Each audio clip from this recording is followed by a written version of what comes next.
ایک دفعہ رسول کریم صلی اللہ علیہ وسلم ایک انصاری شخص کے پاس سے گزرے، اس حال میں کہ وہ اپنے ایک بھائی سے کہہ رہے تھے کہ تم اتنی شرم کیوں کرتے ہو؟ آپ نے اس انصاری سے فرمایا کہ اس کو اس کے حال پر رہنے دو، کیونکہ حیا بھی ایمان کا ہی ایک حصہ ہے۔ صحیح بخاری حدیث نمبر 24۔ رسول اللہ صلی اللہ علیہ وسلم نے فرمایا، مجھے اللہ کی طرف سے حکم دیا گیا ہے کہ لوگوں سے جنگ کروں اس وقت تک کہ وہ اس بات کا اقرار کر لیں کہ اللہ کے سوا کوئی معبود نہیں ہے، اور یہ کہ محمد صلی اللہ علیہ وسلم اللہ کے سچے رسول ہیں، اور نماز ادا کرنے لگیں اور زکوٰۃ دیں۔ جس وقت وہ یہ کرنے لگیں گے تو مجھ سے اپنے جان و مال کو محفوظ کر لیں گے سوائے اسلام کے حق کے۔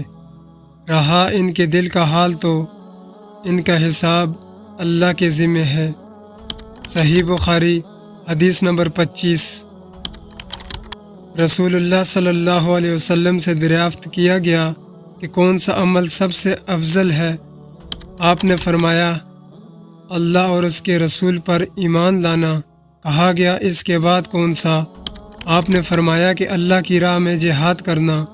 کہا گیا، پھر کیا ہے؟ آپ نے فرمایا، حج مبرور۔ صحیح بخاری حدیث نمبر 26۔ رسول اللہ صلی اللہ علیہ وسلم نے چند لوگوں کو کچھ عطیہ دیا اور سعد وہاں موجود تھے۔ وہ کہتے ہیں کہ رسول اللہ صلی اللہ علیہ وسلم نے ان میں سے ایک شخص کو کچھ نہ دیا، حالانکہ وہ ان میں مجھے سب سے زیادہ پسند تھا۔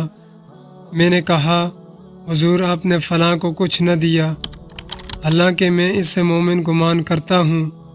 آپ نے فرمایا، مومن یا مسلمان؟ میں تھوڑی دیر چپ رہ کر پھر پہلی بات دہرانے لگا۔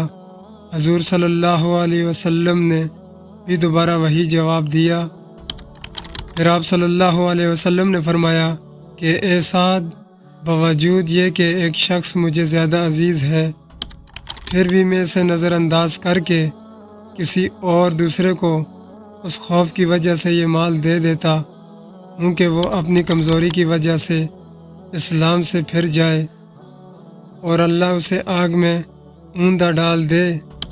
صحیح بخاری حدیث نمبر 27۔